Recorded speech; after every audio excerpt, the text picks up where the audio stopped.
네, 디테일 용어 설명. 네, 22번 복공 구조물입니다.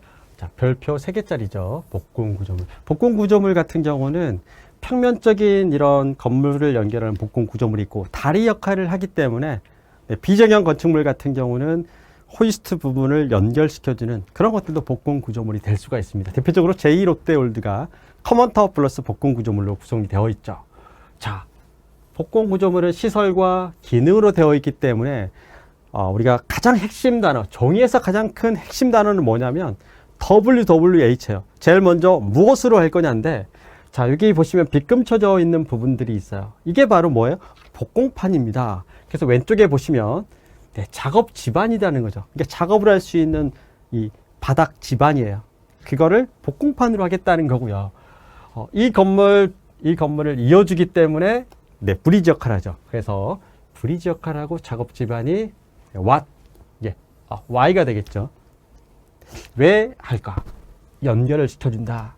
자, 그러면은 빗금쳐진 부분들을 통해서 무엇을 하려고 할까요? 네, 레미콘 동선과 그 다음에 터파기를 다 해버리기 때문에 그걸 연결을 시켜줘야 됩니다. 그래서 가설 지주 작업 발판, 복공판이 1990으로 되어 있어요. 그 규격으로 설계해서 간격을 맞춰 놓는다 이겁니다. 자, 그러면 마지막 어떻게 할 거예요?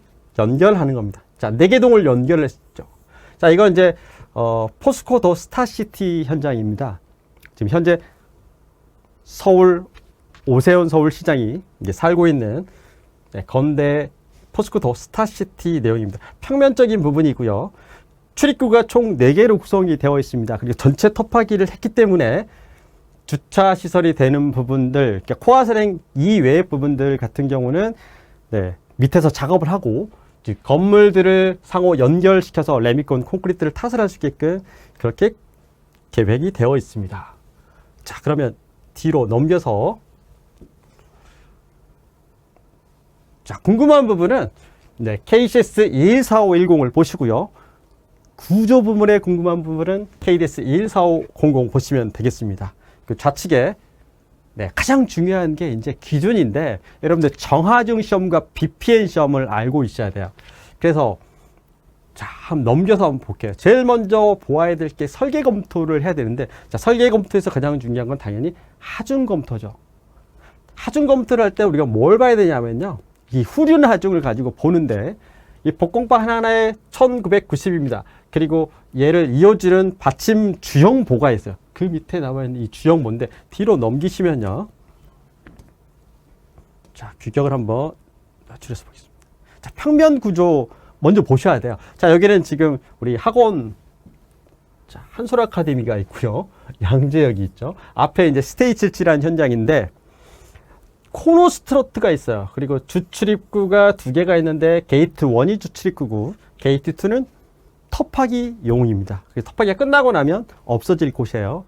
여기가 이제 경사로 쭉 지나갑니다. 제가 얼마 전에 여기서 굴러 떨어져서 거의 죽을 뻔했습니다. 네. 그리고 여기가 일방 통행으로 되어 있어요. 그래서 세륜기를 설치를 안 하기 위해서 복공판을 어떻게 했냐면 이렇게 계획을 했습니다. 그럼 이렇게 계획을 했다라고 보면은 지하 4층 부분에 풍압 N50 이상에 대한 정착을 할 수가 있어요. 그래서 코너 스트러트 들어가는 부위 이 부분에 미리 포스트 파일이 들어갈 위치가 측량이 되어 있어야 돼요. 그리고 첫 단 스트러트 높이가 가장 중요한데요. 자, 뒤로 넘기시면 이제 설계 때 가장 중요한 부분이, 자, 이렇게 이제 진한 실선 부분과 옅은 실선이 되어 있는데 요게 이제 지하 4층으로 되어 있기 때문에 층고에 따라서 깊이가 다르겠죠. 밑에 정착 지반을 계산해서 전체 옅은 부분이 스트러트와 교차되는 부분이에요. 이 부분 간섭 검토를 해야 됩니다. 자, 뒤로 넘기시면 변이, 수직, 수평 변이가 있는데 그 구조 기준으로 변이를 봐야 돼요. 자, 그 다음에 중요한 부분이 이제 어떤 부분이냐면,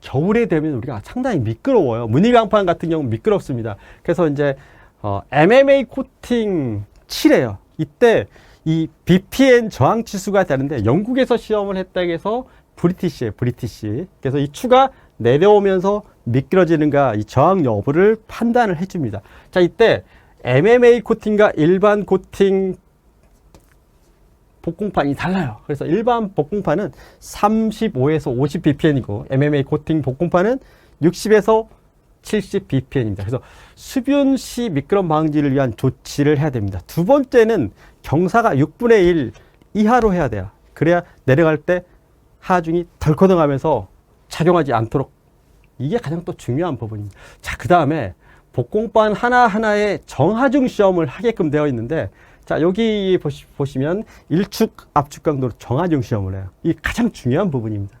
여러분들 이제 보통 기술 지침에도 이런 부분들이 안 나와 있죠. 그래서 복공판 설계 시공할 때는 이 BPL 시험과 정하중 시험이 가장 중요한 부분이다라고 보시면 될 것 같아요.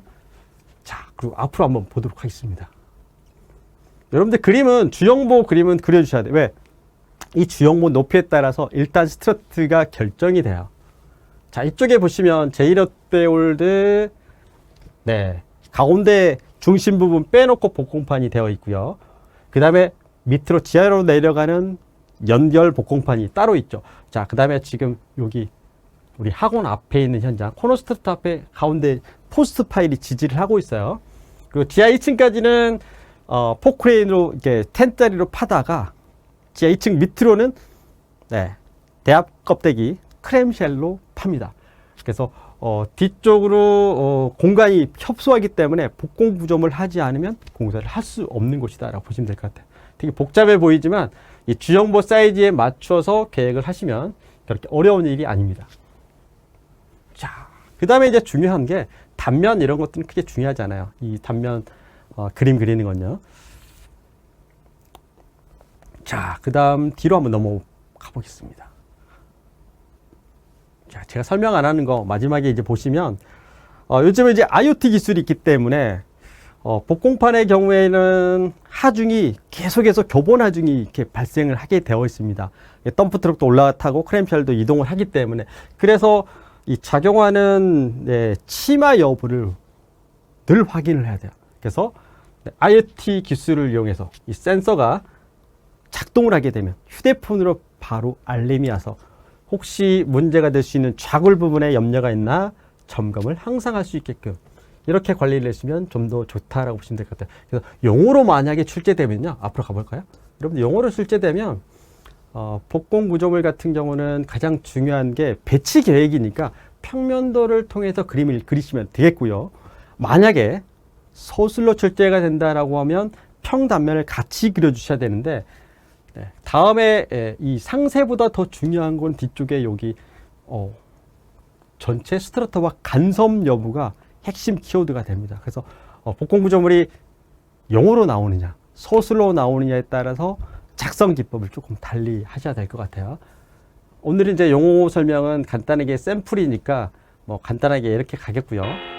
세부적으로 정식 용어 설명에서는 디테일하게 설명을 하도록 하겠습니다. 자, 여기까지 복공 구조물이었습니다.